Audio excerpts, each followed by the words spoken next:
Hello everyone. In this video, I will be discussing learning objective 3 of chapter 4. This learning objective is understanding stages in research process and the steps within each of these stages. So you can see that research process involves a number of stages. For example, defining the research objectives, planning the research, planning a sample, collecting data, analyzing data, and formulating the conclusions and preparing reports. I will be very briefly discussing these research stages because we will have separate chapters on most of these stages. One thing we should understand in this stage that although there are 6 stages, these stages are interrelated. There can be forward linkage, that means earlier stages can influence later stages. There can be backward linkage, that means later stages may influence earlier stages. For example, let's take a stage 4, collecting data. Let's say that you will be collecting data by an online survey. So although this is your data collection technique, that may have an effect on planning a sample, because since you will be collecting data by an online survey, you must plan your sample in such a way so that your respondents have access to internet. So in this way, you understand that research processes are interrelated. Now, the first stage is defining research objectives. So to conduct a research, the first thing you need to do is you have to have a very clear, actionable research objective. So research objective is the purpose of the research. Research objective is the reason the research is being conducted. Research objective is what you want to achieve by the research. Research objectives is also referred as deliverables. This is actually from the research firm's perspective. For example, if you are an organization and you hire a research firm to conduct some research on behalf of you, then your research objective will be a deliverables for the research firm, because this is what they will be delivering to you. There are some exploratory research techniques. I will be briefly discussing them because we will have a separate chapter on exploratory research. So as we previously learned, that exploratory research is conducted in an ambiguous situation to clarify the research environment. Some techniques can be literature review, pilot studies. So literature review, I think most of you have some idea about literature review. Literature review is looking at the published research work in the relevant field. For example, if you are doing some research on employee motivation, if you do literature review, it means you will be looking at some previous published research work on what factors motivate employees. So literature review will help you understanding the previous research, help you finding out the research gap, help you understanding what research technique you should use. Pilot studies is actually a miniature study.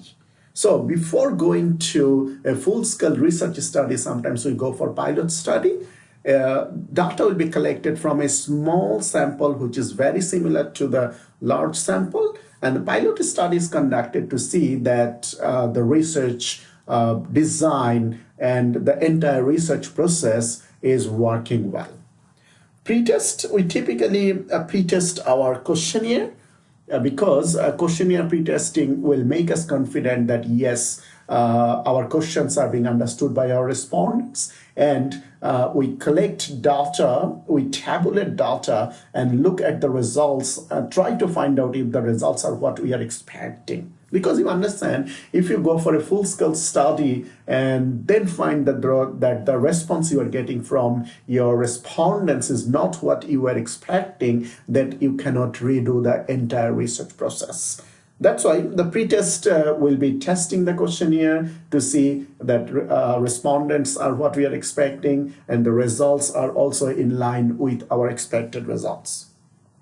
Focus group, or sometimes we can go for a focus group as an exploratory research technique. Focus group is a small group discussion where 6 to 10 people are moderated by a very experienced moderator, and they are given a particular topic, and moderator encourages them to discuss on the topic. And by this way, we try to find out some ideas on a particular research issue. Now, planning research design, I would say the most important part of the research process. So research design is a master plan on how the research will actually be done. Okay?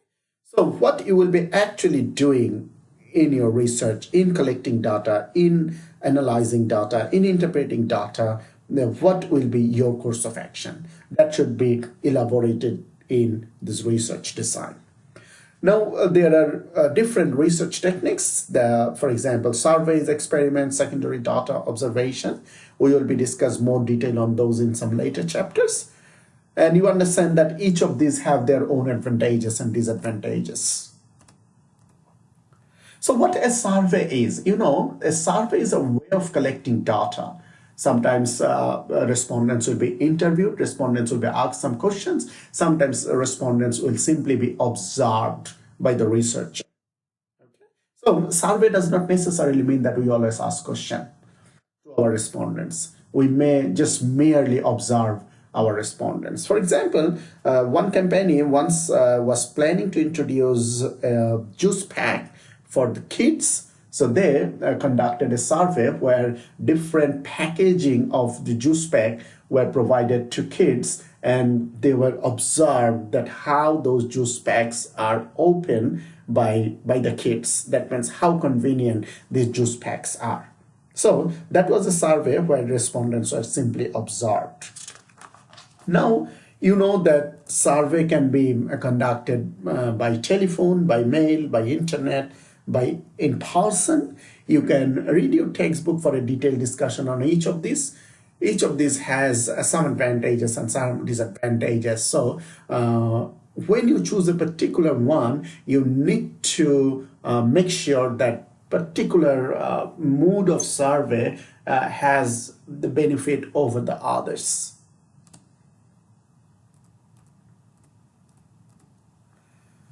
Now, sampling, you know that business research basically involves sampling, because in most cases or almost all cases, it is not possible to take a survey on the total population. For example, let's say that your research involves Australian business managers.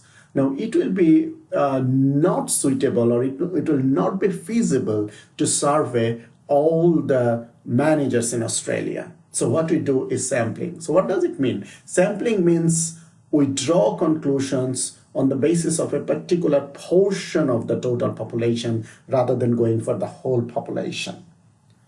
Now, we need to answer some important question when we go for sampling. For example, who to sample? Who is our target population? What size should the sample be, and how to select the sampling unit? Now, apparently, we may think that these questions are easy to answer. However, they may not. For example, who is our sample? What is our target population? Let me give you an example, just a food for thought.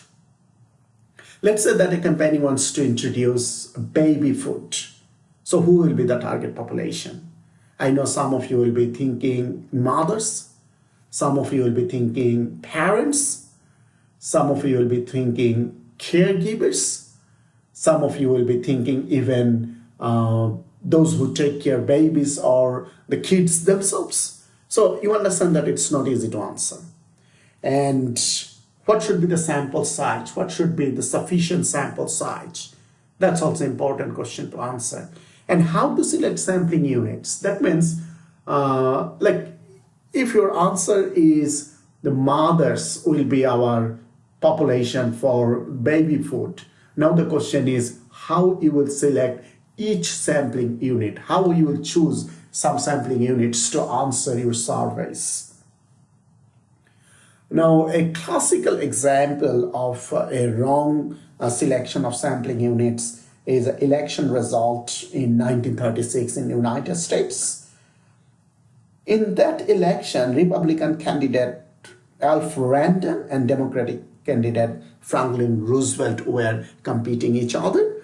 And from a pre-election survey, it was found that Republican Alf Randon will win over Democratic Franklin Roosevelt. However, after the election, it was found that Democratic candidate Franklin Roosevelt had a landslide victory. Now, there was a lot of research that why that pre-election survey was wrong. And then it was found that the respondents were selected from telephone books and auto registration. However, don't forget it was the case of 1936. Even in the United States, most of the people at that time did not have telephone books or an automobile. That's why a large portion of respondents were automatically excluded from the sample. That led to a wrong result. So it's very important that we carefully determine how to select our sampling units. Don't worry, we will have a separate chapter on sampling. We will learn more detail on this. Collecting data, I will just say one point that we should collect data in an unobtrusive method. Unobtrusive method means we should not disturb our respondents while we collect data. Once data is collected, then the question of editing, coding, and data analysis. Editing involves checking the data. If there is any omission, if there is any inconsistency, sometimes you might find that some of your respondents didn't answer all of the questions. Sometimes there might be inconsistency. Inconsistency means, let's say that your sample includes the people from an age of 21 to 40. However, you might find that some of your respondents have an age outside this range. Some of the respondents may have provided inconsistent answers. So you need to get rid of these omissions and inconsistencies. After these omissions and inconsistencies are being taken care of, then the question of coding data. Coding means how you will categorize your data, how you will record your data, and you will transfer them in a storage medium. For example, let's say you collect data from both male and females, and now you want to code them.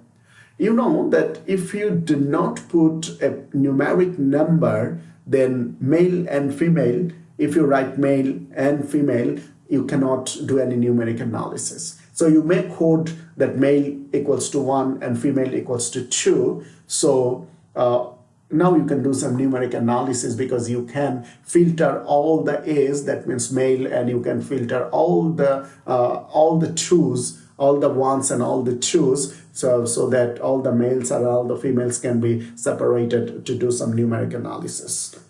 Then data analysis. Data analysis means how the data will be analyzed to get your results. We will have a number of chapters on data analysis. Last of all is communicating your results and writing the report. Just one important point, that when we do write a report, we need to remember that we may be expert in the area we are writing or we are conducting research. However, research report should be written in such a way that that is understandable to all the stakeholders in the research. That means the research report should be written in a general, understandable manner. This is the end of Learning Objective 3. Please see the next video for Learning Objective 4. Thank you very much.